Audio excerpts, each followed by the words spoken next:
What is the event, Rose?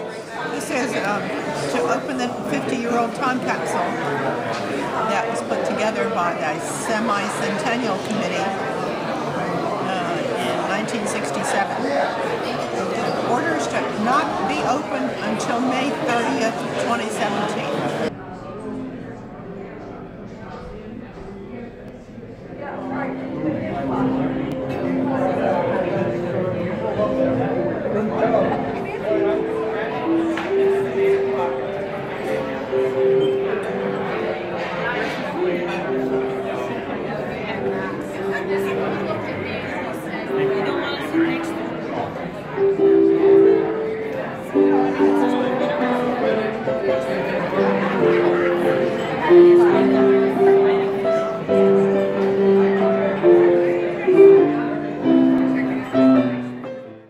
TV is with Rick Ferguson, and we are at the Sparrows Point Country Club for the 100th year anniversary of Dundalk, and also opening the time capsule that the Dundalk Historical Society has. So you were looking at the pictures and walking around, just getting some of the atmosphere. So what do you think about tonight and the 100th year anniversary? Well, I think it's a swell crowd, and the people that came did it out of love for the community and its history. And many people stay generations in the neighborhood. I've only been living in Dundalk 15 years, so I'm just getting my feet wet. And I take my hat off to people who have lived here generations. Oh, is this okay?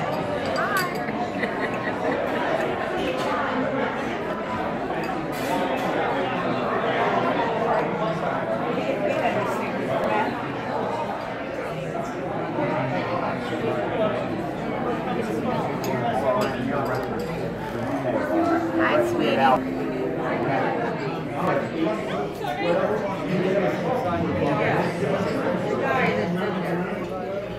Capsule Historical Society celebration of the opening of the semi-centennial was a mouthful, time capsule.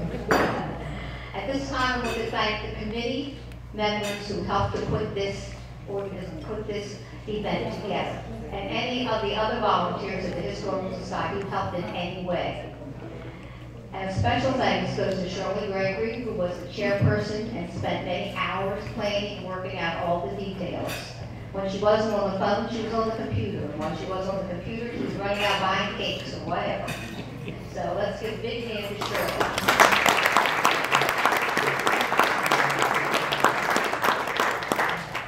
We're going to take a quick look back at Dundalk's history. In 1895, William McShane purchased 23 acres of land in what was then known as St. Helena. He built a foundry, not a bell factory. The McShane Bell Factory was in downtown Baltimore, but he was building faucets and taps and all kinds of things, plumbing fixtures. He put out a station because the railroad said if you put up a station, you have to have a name. And it was behind what is now the American Legion. There's nothing there at this time. So they insisted that he have a name. He picked up a shingle and wrote on it, Dundalk. And he did this because his father, Henry McShane, had come from Dundalk, Ireland. Most of the area now known as Dundalk was a farming community.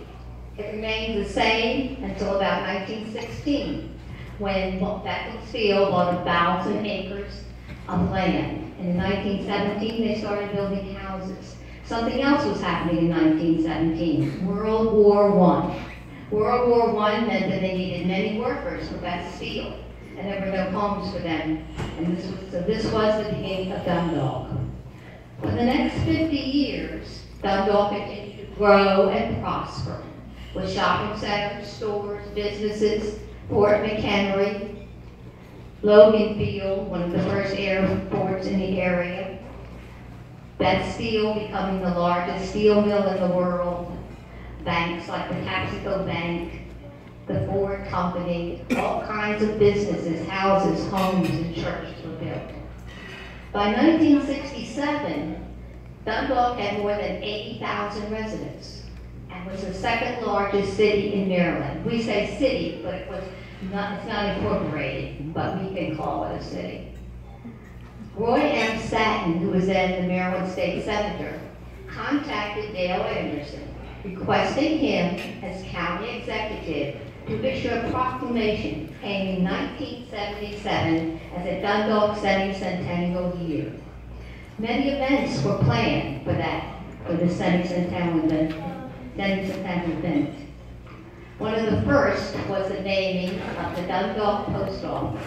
At that time, it was just a branch of the downtown post office, but it became officially the Dundalk Post Office. Chairperson Roy Staton then appointed Kimball Elke to chair the flag committee. They felt that Dundalk needed an official flag. They had a contest among the high school students of Dundalk and Capsule Neck. I hope that many of the students entered. We really don't know how many entered. We don't have any information on that. Other than we do know that the winner was Janet Forte, who was a junior in Dundalk High School. We were able to contact her a few weeks ago. She lives in Pennsylvania and she would love to have been here, but she had already made plans for a cruise. What she won at the end was a Dundalk flag and a scholarship. We don't know to what school, but she said she never would have been able to go to college if she had not won that scholarship. The theme for the 4th of July parade was Give Dundalk a Community College.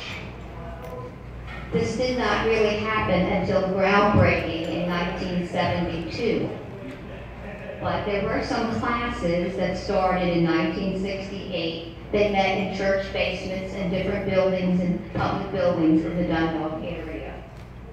Mr. Staton also asked churches, social organizations, and political organizations to plan events for the semi-centennial. One was the Golden Anniversary Ball with music by the Glenn Miller Band. You can imagine Glenn Miller in Dundalk. There were several other dances, even a dance for the teens. Mr. Staton then named Dan Carmine chairman of the Veterans Memorial Committee. And on Memorial Day, 1968, they held a Memorial Day parade filled with lots of officials. It started down just like the 4th of July parade in Logan Village. But it ended at the Veterans Memorial in Veterans Park in Dundalk. The memorial was dedicated after the parade and presented to the residents of Dundalk. And in a newspaper article, we found that they asked the families of the area if they would send in the names of any of their veterans who had died, and any information about them, what service they were in, and all of that kind of information. These were to be put in a time capsule. Let's open this up.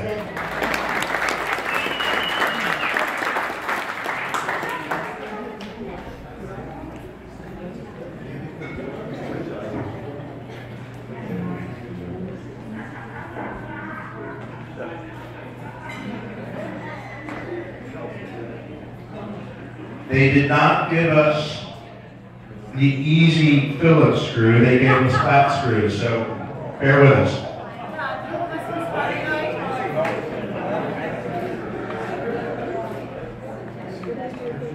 This one doesn't want to come out.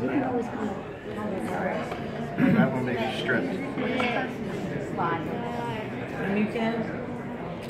There, this one seems to be cooperating a little bit more.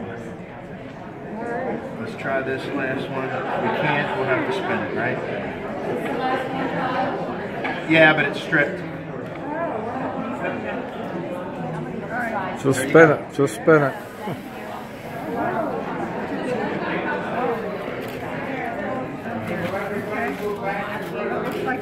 They'd like some people to be back for the people they're seeing. This is the box.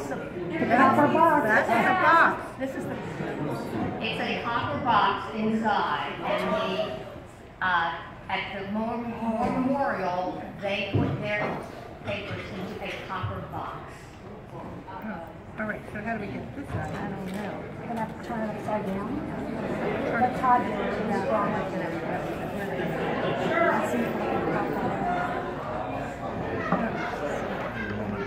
I don't want to.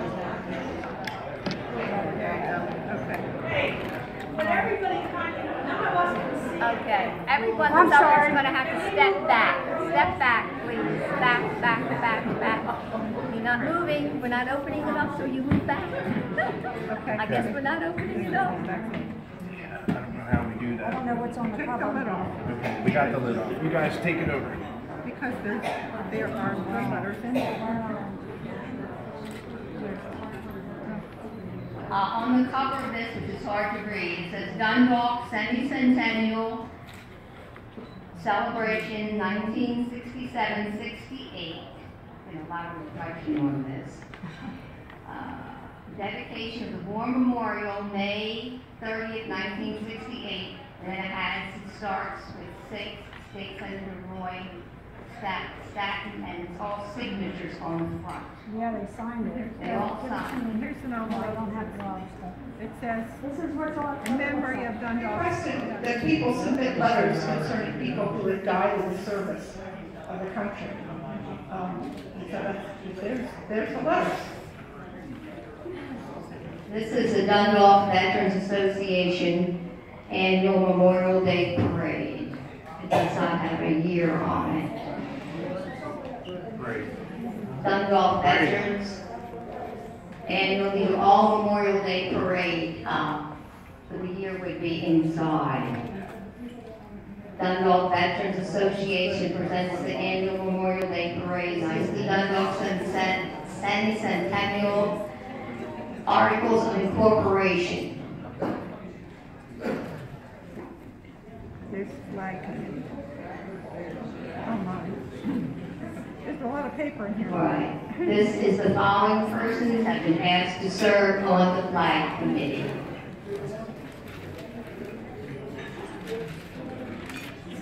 This is an article, October 67. This is an article, Wednesday, October 18, 1967. A whole lot of paper. Lots of papers here. Dundalk readies for 50-year fete.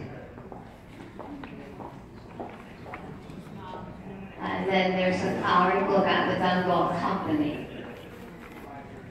Seems to be mostly papers in here. Senate Resolution number 57 by Roy Staton.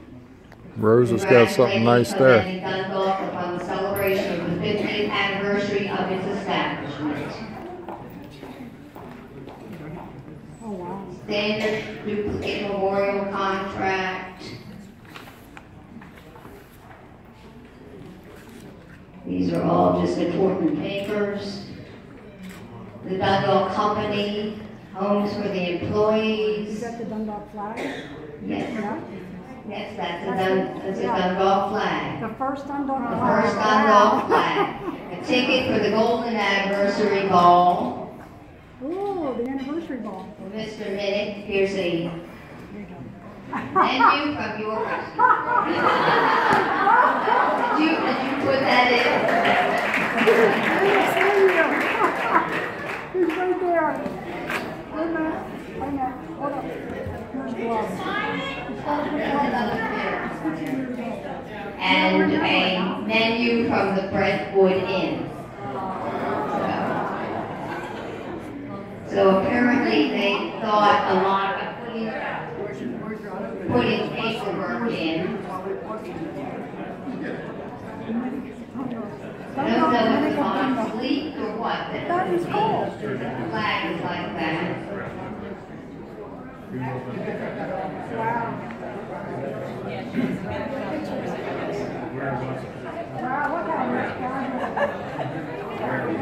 So apparently it was decided not to put the time capsule under Veterans Memorial, and it was stored in various places, I assume, until it came to the Historical Society sometime in the early 90s, and that came from the community college.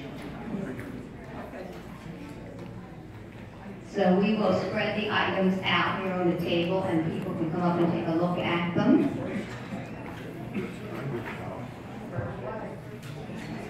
There's more engraving. Oh my God. There's more engraving. Wait, it's just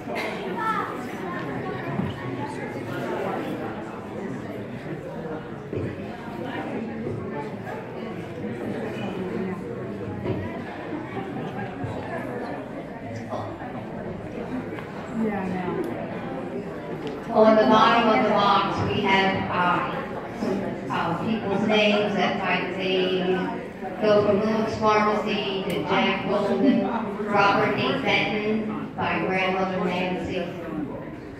I don't think these were members of any of the committee.